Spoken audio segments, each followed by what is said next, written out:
নমস্কার, কেমন আছেন আপনারা? আপনাদের সকলকে স্বাগত আমার চ্যানেলে। আজকে আমার বিয়ের জন্মদিন। হ্যাঁ, ঠিক আজ থেকে 9 বছর আগেই এই দিনে আমরা আবদ্ধ হয়েছিলাম বিবাহ বন্ধনে। তাই আজকের দিনটাকে স্পেশাল করার জন্য বার্বাডোসে সব থেকে স্পেশাল যে ট্যুরটা আছে সেটা আমরা করতে যাচ্ছি। আজকে আমরা সাবমেরিনে করে জলের অনেকটা তলায় যাব এবং জলের তলায় কি কি দেখা যায় তা আপনাদের সাথে অবশ্যই শেয়ার করব। আগের দিনের ভিডিওতেই আপনাদেরকে বলছিলাম না, কোথাওকার টিকিট আগে থেকে কেটে রাখিনি, কিন্তু এই সাবমেরিনের টিকিটটা আগে থেকে কাটতে হয়েছে। কেন জানেন তো? এটার সিট খুব লিমিটেড, চট করে পাওয়া যায় না। তাই ওই মাস দুয়েক আগেই সাবমেরিনের টিকিটটা কিন্তু শুভব্রত কেটে রেখেছিল। সকাল 11টায় আমাদের সাবমেরিন নেওয়া হয়েছিল, কারণ তার আগে পৌঁছাতে পারবো না, যেহেতু ঘুরতে এসেছি। সেই মতো রেডি হয়ে সকালবেলা ব্রেকফাস্ট করে ম্যাপে লোকেশন দিয়ে আমরা চলে এলাম যেখান থেকে সাবমেরিনটা ছাড়বে। এটাই হচ্ছে পোর্টটা। আমরা এসে গেছি। এই যে সাবমেরিনটা রাখা দেখছেন, এটা অ্যাবান্ডন, অর্থাৎ এটা অনেক পুরনো, এটা এখন আর ইউজ হয় না, তাই এটাকে এখন মিউজিয়ামের মতো রাখা হয়।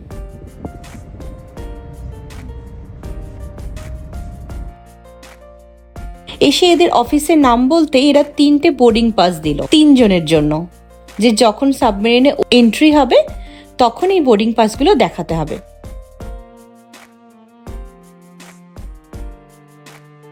আমরা বেশ অনেকটা আগেই এসেছি, প্রায় 1-1.5 ঘন্টা আগে এসেছি, কারণ জানতাম না কতক্ষণ আগে যেতে হবে বা কি প্রসিডিউরস। তাই 1 থেকে 1.5 ঘন্টা আমরা এখানেই ওয়েটিং লাউঞ্জে ওয়েট করলাম। তো এখানে এসে কিছুক্ষণ ওয়েট করার পরে এনারা আমাদেরকে নিয়ে যাচ্ছে।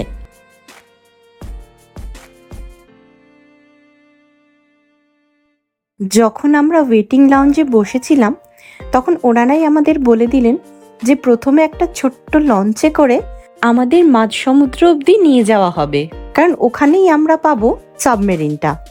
সাবমেরিন তো সমুদ্রের ধারে আসবে না, তাই মাঝ সমুদ্র অবধি যেতে আমাদের এই লঞ্চটা ইউজ করতে হবে। আর এই লঞ্চটা এসে গেছে এবং আমাদের বোর্ডিংও শুরু হয়ে গেছে।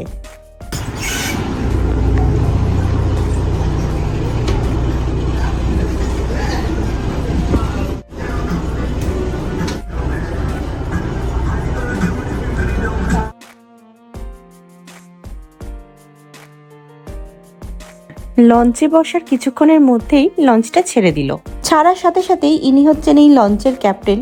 ইনি আমাদেরকে সেফটির যেসব রুলস আছে সেগুলো সব শিখিয়ে দিলেন, আর তার সাথে সাথে উনি কিছু জিনিস সাবমেরিনেরও শেয়ার করে দিলেন, যে ওখানে বসে যদি শ্বাসকষ্ট হয় তাহলে কি হবে, বা যদি শরীর খারাপ হয় তাহলে কিভাবে কার সাথে কন্ট্যাক্ট করতে হবে, ইত্যাদি ইত্যাদি। 1 ঘন্টা যেতে যেতেই আমরা চলে এসেছি সাবমেরিনের খুব কাছাকাছি। এই দেখুন, দূরে দেখা যাচ্ছে সবেমাত্র সাবমেরিনটা জলের উপরে উঠেছে। যিনি এই লঞ্চের ক্যাপ্টেন ছিলেন উনি আমাদের আগেই বলে দিয়েছিলেন যে সাবমেরিনের সাথে সাথে সব অন্য একটা লঞ্চ থাকে। তার কারণ হিসেবে উনি বললেন যাতে অন্য কোনো লঞ্চ বা জাহাজ এই সাবমেরিনের উপর দিয়ে না যেতে পারে, তারই ইন্ডিকেশন স্বরূপ এই একটা করে জাহাজ এই সাবমেরিনের কাছাকাছি ঘোরাফেরা করে। দূর থেকে আমরা যখন সাবমেরিনটা দেখতেও পাইনি, লঞ্চটা দেখিয়ে উনি বলেছিলেন ওই যে লঞ্চটা ওই দূরে রয়েছে ওরই আশেপাশে কোথাও সাবমেরিনটা আছে। এই দেখুন, অলমোস্ট বেশিরভাগ সাবমেরিনটাই জলের তলায় রয়েছে, আর ওই যে ছোট্ট ছোট্টগুলো দেখা যাচ্ছে সেটা তার জানলা। আমাদের আগে থেকেই বলে দেওয়া হলো যারা আগের ব্যাচে সাবমেরিনে গেছেন তারা আগে বেরিয়ে এসে লঞ্চে উঠবেন, তারপরে আমরা সাবমেরিনে উঠব।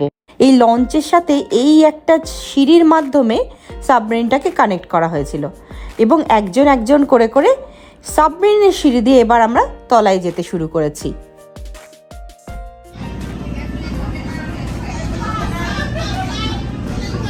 আর এইটা হচ্ছে সাবমেরিনের ভেতরটা।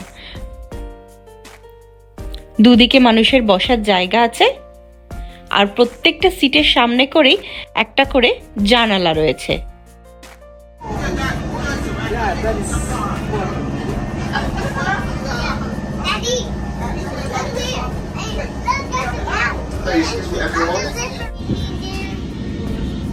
Is there anyone named Jeffrey on my submarine right now?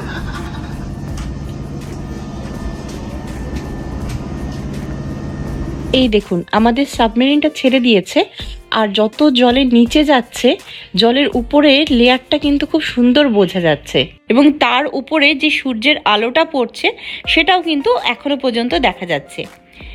এই যে নামতে শুরু করেছে নিচের দিকে, এখন আমরা 10 ফিট 11 ফিট 12 ফিট করে করে জলের তলায় নামছি। আমাদের সাবমেরিনের যিনি ক্যাপ্টেন আছেন উনি আমাদেরকে বললেন মূলত 3টে ভাগে বা 3টে স্টেজে উনি আমাদেরকে জলের তলাটা দেখাবেন। প্রথমে এই 60-62 ফিট, তারপরে 120-30 ফিট, তারপরে একদম নিচে 160-70 ফিটে উনি যাবেন। তো আমরা এখন প্রথম স্টেজে রয়েছি, অর্থাৎ ওই 60 ফিট মতো নিচে রয়েছি।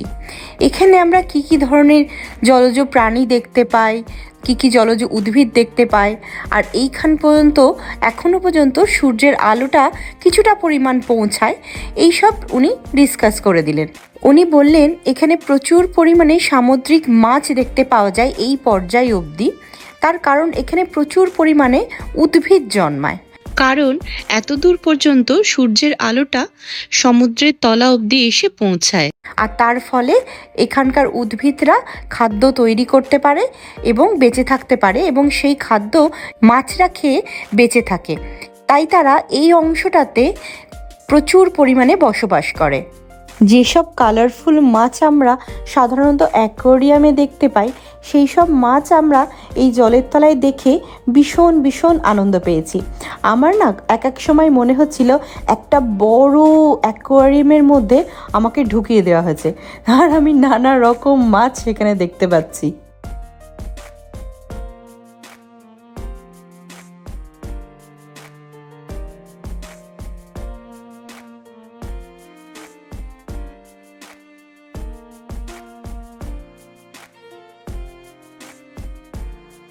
Mom, can I take a picture? I already take it. লাল, নীল, ডোরাকাটা, সবুজ, নানা রকম কালারের মাছ এখানে দেখতে পাওয়া যাচ্ছে।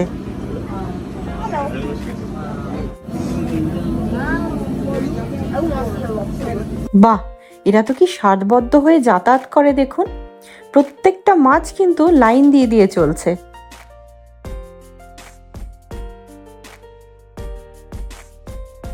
Another common fish to see will be known as the sergeant major. I saw it. The sergeant major will be a silverfish. Smiling. The yellow and black with the bars all on its body.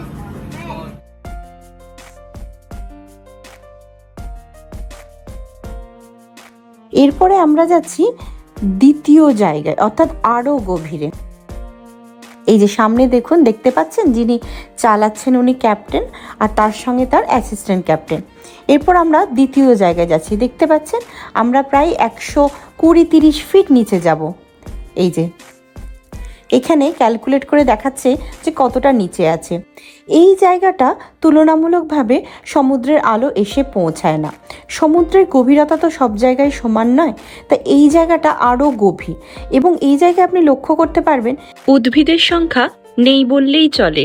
এই অংশে পাথরের ভাগই কিন্তু বেশি, তাই মাছের দেখাও কিন্তু এই অংশে আর পাওয়া যায় না।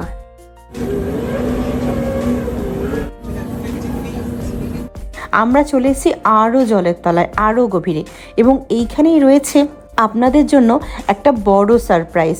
শুধু কি আপনাদের জন্য, আমার জন্যও ছিল, আর কিছুক্ষণ বাদেই আপনারা সেটা দেখতে পাবেন।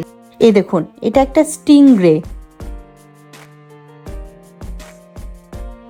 আর দেখুন এটা একদম জলের গভীরে আছে।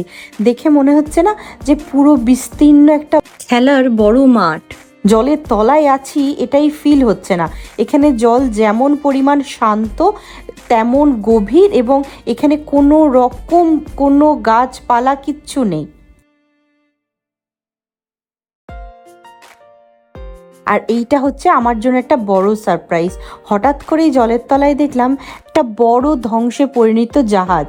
আমাদের যিনি ক্যাপ্টেন উনি এক্সপ্লেন করলেন 100 বছর আগে এই বার্বাডোসেই একটা জাহাজ ঝড়ের কবলে পড়ে ভার সামলাতে না পেরে উল্টে যায়, এবং তার ফলেই জাহাজটি ডুবে যায় আর সমুদ্রের তলায় চলে আসে। জাহাজে শতাধিক বেশি মানুষ ছিলেন, তাদেরকে কোনো রকমভাবে বাঁচানো সম্ভব হয়ে ওঠেনি এবং এই জাহাজটা জলের তলায় বহুদিন থাকার ফলে এত ভারী হয়ে গেছে বলে কোনো রকমভাবে উদ্ধারও করা হয়নি, তাই এইভাবেই রয়ে গেছে এখানে। আমার জলের তলায় এই জাহাজ চোখের সামনে দেখে আমার সবসময় খুব টাইটানিকের কথা মনে পড়ছিল। আজকালকার দিনে ইন্টারনেট খুললেই টাইটানিকের জলের তলার জাহাজের যে ভিডিও, সেটা কিন্তু অনেক সময়তেই চোখে পড়ে, কিন্তু এই জাহাজ নিজের চোখে দেখে আমার কিন্তু খুব বিস্ময় লেগেছে।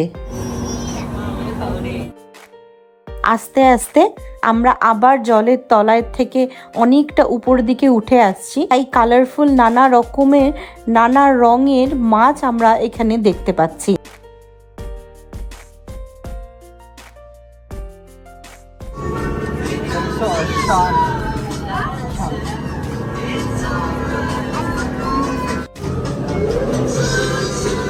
Reservoir Bartle Tree. Gargonians. And Ilsa's officer. কথাই বলে মানুষের মনের গভীরতা আর সমুদ্রের গভীরতা কোনোদিনই মাপা সম্ভব নয়। একদমই ঠিকই কথা সেটা। কি বলেন আপনারা? আস্তে আস্তে একদম আমরা উপরের সারফেসে উঠে এসেছি। এই যে বাবলসগুলো আপনারা দেখতে পাচ্ছেন, সেগুলো হলো সাবমেরিনটা তার প্রেশার রিলিজ করছে জলের উপরে উঠে আসার জন্য। এই যে উপরের লেয়ারটা কি সুন্দর দেখা যাচ্ছে।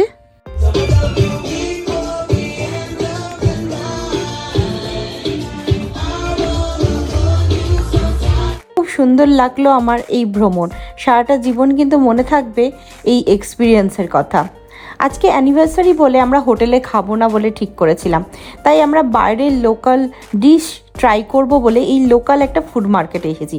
এটা সাধারণত একটা মাঠ, এখানে সবাই নিজের ফুড ট্রাক নিয়ে আসে। এখানে এসে যথারীতি আদর একটা বন্ধুও পেয়ে গেছে, ও এনজয় করছে। ততক্ষণে আমরা একটু খাবারের অর্ডার দিয়ে দিলাম।